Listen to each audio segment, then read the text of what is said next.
My name is Carrie Cohn, originally Carrie Cohn. And I was born in a very small little village close to a larger community, a larger city in Germany. I was born on February 10th, 1922.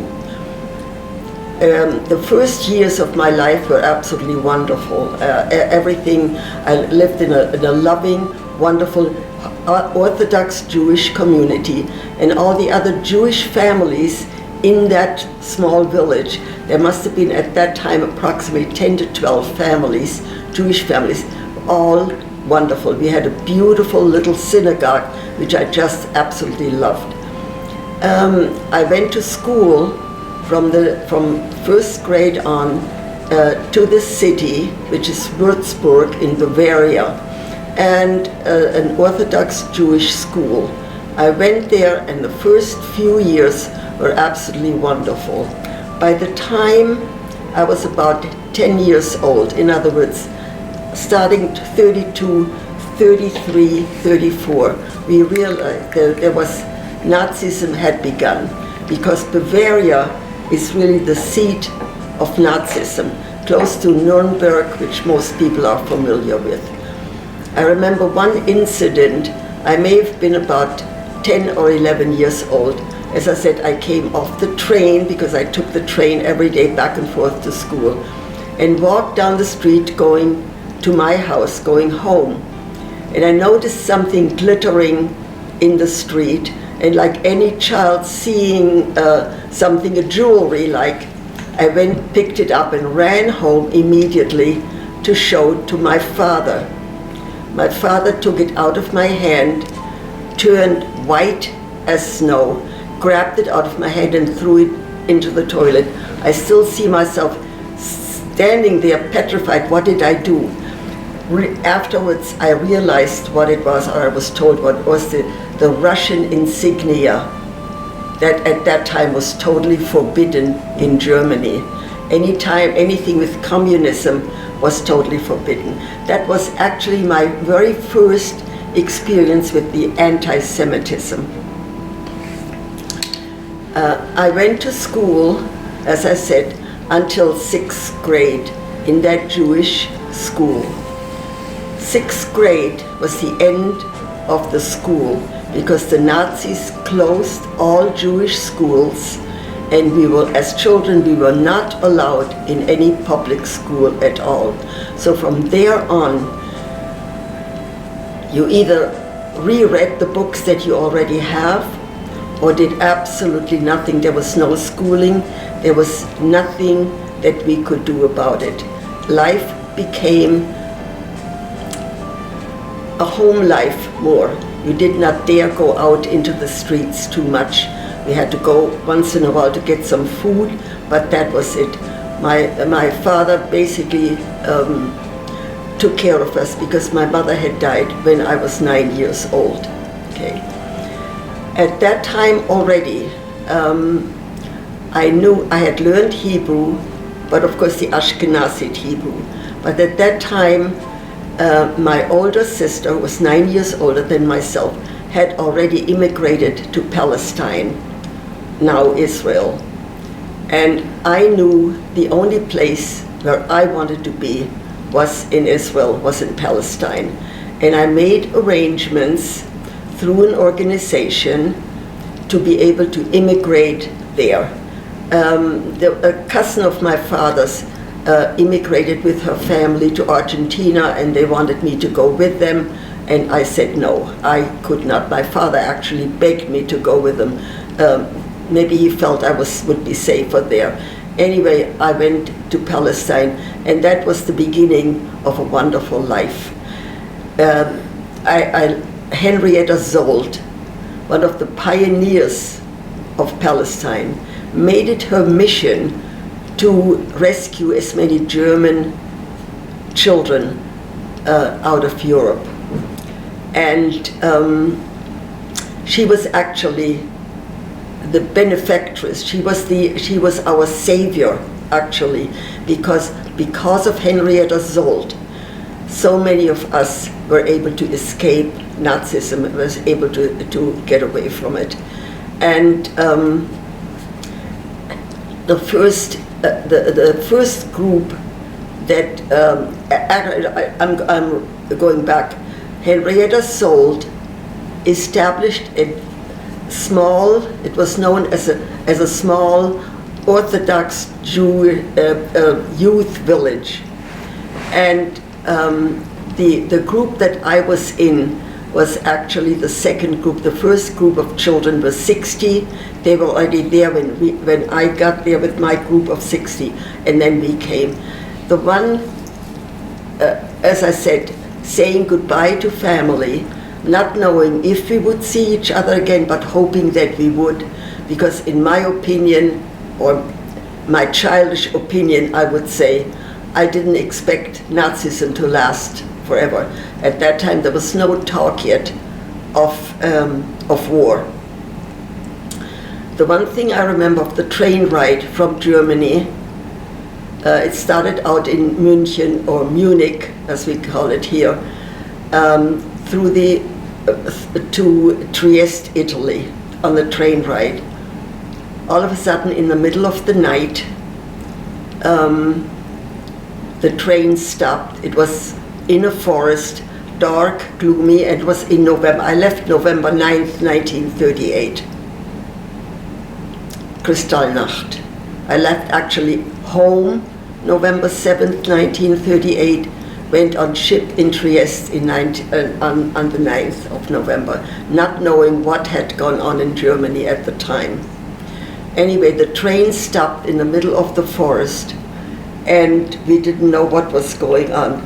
Nazis came in the full uniform, came on the train and took girls out of the train and into a hut deep in the middle of the woods, and the snow up to our knees, literally. We didn't know what would happen. Would the train stay? Nobody told us anything. In that hut, there was one female Nazis, and the others were male. Told us to strip clothing. Again, nobody said what, until I realized what they were doing. With a flashlight, they went through the seams of the clothing to make sure we did not have jewelry, money, or any valuables hidden in the clothing we were wearing. I don't remember anymore how long it took, but it was quite a while. And then they allowed us to put our clothes back on and allowed us to get back on the train, gladly on being able to get back on that train. And that then went all the way to Italy, through Switzerland, to Trieste, where we boarded the ship. It was... I grew up in a beautiful home, as I said, that my grandfather had built. There were two other Jewish homes, one to the right and the one afterwards. And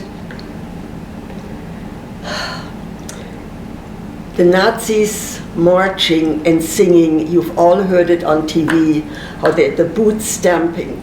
And they would sing a song as they passed the three Jewish houses, which basically relates to, and when the Jewish blood will flow from the knife. Every time they marched through, those were the songs, and you sat in fear. You sat literally shivering what will come next. I remember, for instance, Hanukkah time. The menorah, the Hanukkah menorah, is supposed to sit in the window to shine the light out to the world. Well, that would have meant a rock through the window, of course. So in Germany, with the deep snow, you have outdoor shutters to close. So we closed the outdoor shutters, wooden shutters, so the light wouldn't shine through, but the menorah was still sitting in the window. It just didn't shine out anymore. And basically that was the crux of the whole thing. You lived in total fear of moving anywhere. Once in a while, and at that time I was the one who did most of the work and did all of the things. Even though I was maybe 10, 12, 13 years old, it didn't matter. I took my father's bicycle and rode someplace and get food in. This was all because you weren't going to school? Because I was not going to school. I had nothing else to do. And you weren't going to school, why? I was not going to school. Why? Because the Jewish school was closed by the Nazis, and Jewish children were not allowed in any public school, in any place. And then during that time frame, when you were 10 to, say, 16, what was it like? What were you experiencing firsthand? It was a dead life. It wasn't life at all, because you couldn't do anything. If you stepped outdoors, you were afraid to be moving anywhere. And sadly to say, it almost became a way of life. Did you see any resistance at that time by people? By whom? By Jewish people saying this? Oh, good Lord, no. Oh my God, that would have been instant death to any resistance. As I said, there were 3 Jewish homes. In one of the Jewish homes, friends of ours, their oldest son, possibly when he was in his late teens, embraced Russian ideals, maybe. He was arrested. He may have been at that time 17 or 18 years old.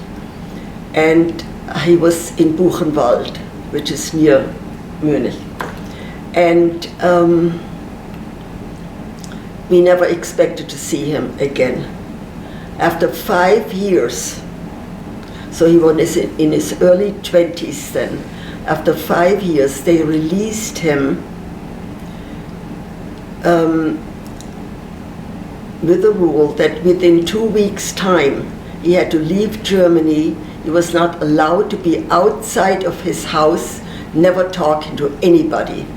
So when I knew as a child, I may have been, I don't know, maybe 10, 11, 12 years old at the time, I forgot now. And I remember running over to their house to greet him, and I opened the door, and I remember he came towards me and I stood. I didn't recognize him. He had white hair. He looked like an ancient man. That's what 5 years in Buchenwald had done to him. And then within 2 weeks' time he went to Palestine, the only country that took everybody in. Jewish people were not allowed in any public places anymore. Where I grew up, there was a beautiful, which actually is in many German villages or towns. There's a beautiful garden, a park area that used to be at one time the seat of royalty. There's always a castle and there are beautiful lakes and everything. And it became a custom for Jewish people after Shabbat morning services and a Shabbat meal to go walk there, because as I said, I was brought up Orthodox. You could not do anything anyway. It was on Shabbat, so we walked. That was then forbidden. No Jewish people were allowed. No Jewish people were allowed in theaters. And many people have asked me, how do the Nazis know who was Jewish? Maybe we looked it, I don't know. Maybe we looked different than the blonde and blue-eyed German citizens. I don't know. I have no idea how they really knew. But at the same time, knowing that we were Jewish, we did not go anymore. We knew we were not allowed. We knew we were not wanted in any of these places. So you simply stopped going, and it became a very sterile kind of life. Day in and day out was the same thing. You couldn't go to school, couldn't go to theaters, couldn't go to the movies, couldn't do a library or anything. Any public building was forbidden to the Jewish people. During this time, how did you persevere? How did you keep it all together? It's a good question. I don't know. First of all, there was always the hope. I heard many people say, this cannot last forever. These German people that we grew up with, that my grandfather, my father, everybody grew up in. These are educated people, you know, the poets, the musicians. How can this happen to a country like this? And there was always the hope that maybe tomorrow it will end, but it didn't. It didn't. And But it did eventually end, right? it did eventually end through a war, thanks to the United, The Allies, to the Allies. And That's right. Eventually it did. But it was too late. Too late in coming. talk to me. You've lived 100 years. You've seen so much more than the average person, right? And today, 100 years, or maybe 80 years after World War II, we kind of find ourselves in a very similar situation. Yes, we do. Talk to me a little bit about that and your perceptions and so forth. All right. To me, today's situation in the Ukraine, this Putin is no different than Hitler was. He is another Hitler coming. How are they allowed even to live these days? That I don't know. I cannot comprehend that these people are allowed to breathe and live among us. I keep saying, I hope the same fate will come to Putin that it does to Hitler. He, coward that he was, Hitler, shot himself. He didn't want to face the music after the war and everything. I hope the same thing will happen to this one. There's always hope that it might happen. Do you see anti-Semitism resurrecting even more so? I don't think so.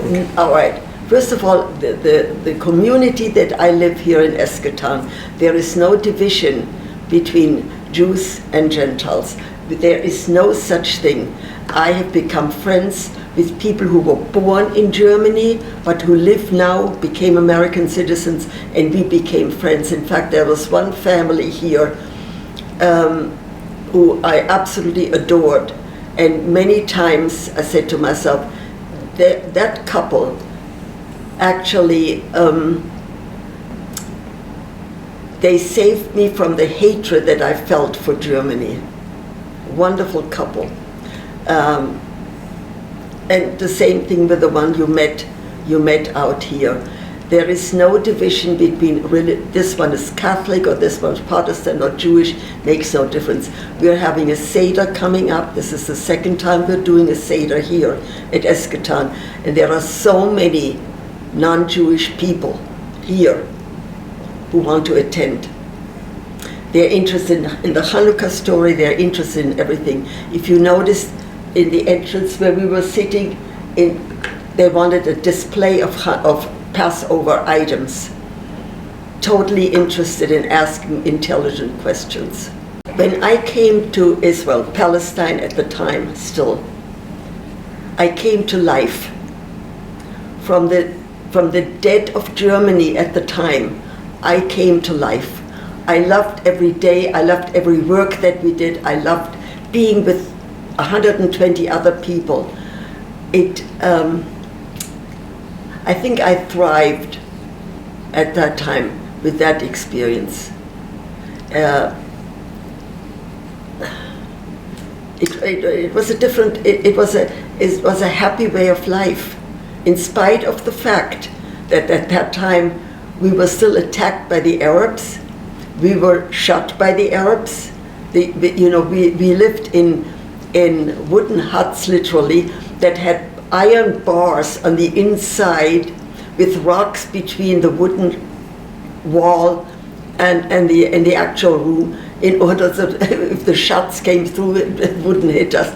But it was a happy, wonderful life. And Israel or Palestine cured me of that hatred that you have to feel for bad people. You just saw a video of some children singing Yes, and right. smiling. And what does that mean to you? There is life. From the time I came to Sacramento, I started teaching Hebrew and Jewish studies. And to me, that was a revival. It's almost saying, see, Nazis, I can still do it, and we're still alive, and we can still do it. And how many children in your lifetime do you believe have passed through the Carrie Cohn doors? Possibly close to 1,000, if not more. Because I started teaching, as I said, at B'nai Israel, kindergarten and midweek Hebrew Jewish studies. Then the Bureau of Jewish Education was formed here, and they asked me to start the midweek Hebrew. Then Shalom School started, and I was the first Hebrew Judaica teacher, kindergarten and first grade together. And I'm still doing it today, and I still love every minute of it. Live every day as well as you can, and make friends with everybody that you meet, Jew or Gentile alike. We are all human beings. We all live the same way. We are all made the same way. What's your secret sauce? Be positive. There is always another day.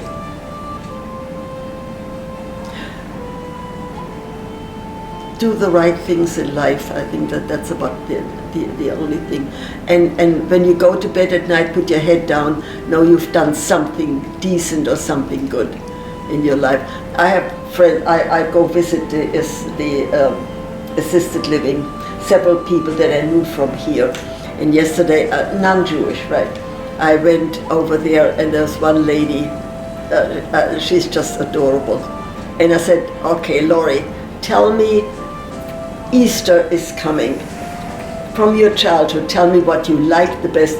She says, I like those Peeps. You know, those are smart. I said, I'm going right out and buy a box of Peeps and bring it. So tomorrow I'm going to bring it. I mean, that's what makes life worthwhile, right? So we are so excited that Carrie shared with us her story today. And we hope all of you take her message of hope. There's plenty of hope ahead. Amen.